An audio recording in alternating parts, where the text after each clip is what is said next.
보행자의 100% 잘못으로 사고가 났다라고 하면 운전자한테 책임을 물을 수가 없는 상황이 되는 거예요. 손해배상도 한 푼도 받을 수 없는 상황이 되기도 하고, 그리고 실제 지금 판결이 나고 있는 그런 동향들을 보면 정말로 운전자 입장에서 피할 수 없고 예측할 수 없었던 사고라면 그것이 뭐 자동차 전용 도로나 고속도로가 아니라고 해도 지금 이 사고가 딱 그런 케이스죠. 그렇죠. 그러니까 그러면 아예 형사 합의금도 못 받고 무죄 판결이 나오면 민사 손해배상도 못 받고 피해자 유족 입장에서 한 사람이 사망했는데 어떠한 보상도 받지 못하는 그런 상황이 될 수도 있거든요.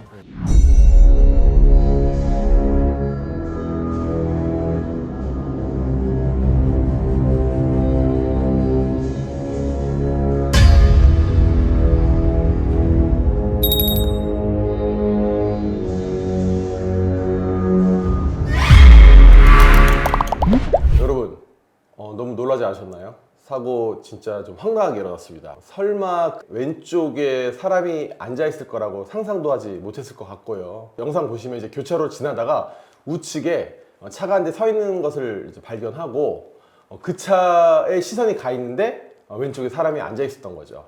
당연히 이제 큰 사고로 이어졌고요. 피해자 70대 노인이었습니다. 사고 직후 20분이 채 지나지 않아서 사망하셨고요. 이 사고로 교통사고 처리 특례법 위반에 따라 운전자는 형사 입건이 되었습니다. 네, 이 사고를 보면 이제 사고의 과실과 관련해서 이제 두 가지 측면에서 검토를 하거든요. 예측 가능성과 회피 가능성, 이 두 가지를 기준으로 이제 평가를 하는데, 이 사고 같은 경우에는 이분이 횡단보도 끄트머리에 서 있긴 했지만 횡단보도가 끝나는 지점에서 중앙 분리대가 시작이 됐었어요. 그렇다고 하면 이 중앙 분리대 근처에 누군가 사람이 서 있을 거, 웅크리고 앉아 있을 것이다. 이런 거를 운전자가 예측하는 건 사실 쉽지가 않거든요. 그래서 예측 가능성 측면에서도 운전자에게 좀 과실을 얘기하기 어려운 측면이 있고요. 그 다음에 회피 가능성 측면에서도 봤을 때 시간대가 굉장히 어두운 시간대였고, 그리고 이분이 또 어두운 계열의 옷을 입고 웅크리고 앉아 계셨단 말이에요. 그렇다고 하면 규정 속도를 위반하지 않더라도 이분을 발견했을 때는 이미 사고를 회피할 수 없는 그런 상황이었을 가능성이 높기 때문에 이 사고는 사실은 과실 측면에서 운전자에게 어떤 책임을 물을 수 있느냐라는 것 자체가 좀 의문이 있는 그런 사건이었었죠. 네. 근데 이제 또 사람들이 궁금해하는 부분이 이게 이제 횡단보도거든요. 그러니까 그러니까 횡단보도는 맞는데 신호가 차량의 정상 신호이기 때문에 적색 신호인 거죠. 보행자 입장에서는. 이 경우에는 무단횡단으로 되는 거죠. 그렇죠. 횡단보도에 신호등이 있는 경우에는 보행자 신호가 들어와 있을 때만 횡단보도인 거거든요. 근데 이제 예를 들면 횡단보도에 신호등이 없는 횡단보도라고 하면 그 횡단보도는 항상 횡단보도입니다. 그래서 거기를 보행자가 걷고 있거나 없거나 항상 횡단보도로 취급이 되기 때문에 거기를 지날 때는 너 혹시 보행자가 있지 않은지 항상 주의를 더 기울여야 되는 건데, 지금 이 상황 같은 경우에는 신호가 있는 횡단보도이기 때문에 보행자 신호가 적색이라고 하면 여기는 횡단보도가 아닌 거거든요. 그러니까 무단횡단이 되는 거죠. 무단횡단으로 취급될 수 있는 거죠. 네. 자, 피해자 이제 사망하신 이후에 가해자 형사 입건이 되었고 이제 유족분들과 형사 합의를 이제 시도했는데요. 사고가 일어난 시기는 지금보다 이제 몇 년 전입니다. 다행히 이제 운전자 보험에 가입이 되어 있긴 했는데 당시 운전자 보험에서 사망 사건의 경우 형사 합의금 최대 한도가 3천만 원이었습니다.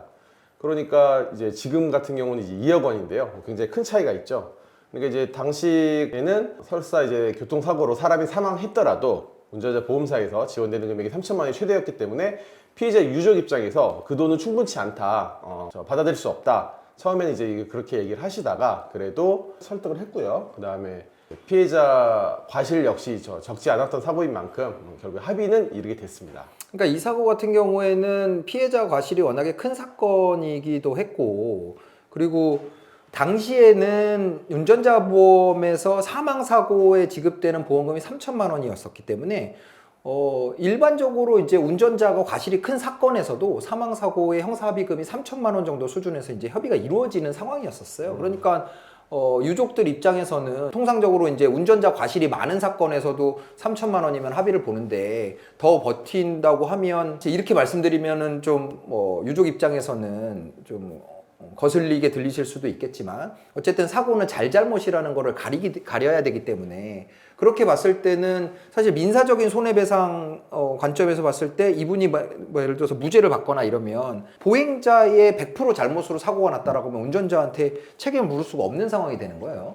손해배상도 한 푼도 받을 수 없는 상황이 되기도 하고 그런 문제가 있었기 때문에 유족들 입장에서는 그런 뭐 형사 합의금이 적다 이걸 가지고서 계속 버티기는 어려웠던 그런 사고라고 볼 수 있죠. 특히 이제 그 당시는 만일에 사망이 일어났다고 하면 민사적으로 봤을 때 약간 기계적으로 적용하는 면이 있었어요. 예를 들어 야간이면 피해자 과실을 30%, 주간이면 20% 이런 식으로.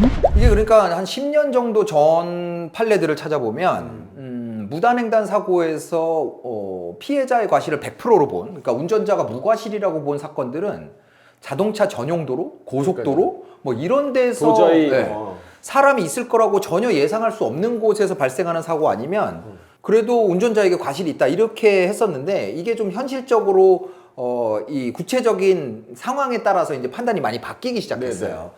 사실 제가 최근에도 정말 도저히 피할 수 없는, 그러니까 고속도로나 뭐 자동차 전용도로는 아니지만 중앙 분리대가 있는 곳에서 무단횡단을 해가지고 중앙 분리대가 끝나는 곳에서 튀어나오는 사람을 오토바이로 친 사고와 관련돼서 합의를 진행하다가 상대방 대리인이 옛날에나 있었던 얘기처럼 이걸 무죄를 주장하는 거냐고 막 그러더라고요. 근데 제가 봤을 때는 도저히 피할 수가 없는 사고였어요. 예측도 할 수 없는 사고였었고, 그리고 실제 지금 판결이 나고 있는 그런 동향들을 보면 정말로 운전자 입장에서 피할 수 없고 예측할 수 없었던 사고라면 그것이 뭐 자동차 전용도로나 고속도로가 아니라고 해도 지금 이 사고가 딱 그런 케이스죠. 그렇죠. 네, 도저히 뭐 이 시간에 그 뭐 횡단보도 중앙에, 그것도 적색 뿌린 횡단보도죠. 횡단보도가 아닌 거예요. 그런데 가운데 사람이 서 있을 것이다. 그리고 그 횡단보도 바로 끝에는 이제 중앙 분리대가 있었단 말이죠. 그런 상태에서 운전자가 어떤 보행자가 거기 웅크리고 앉아있을 거라는 걸 예상할 수가 없단 말이에요.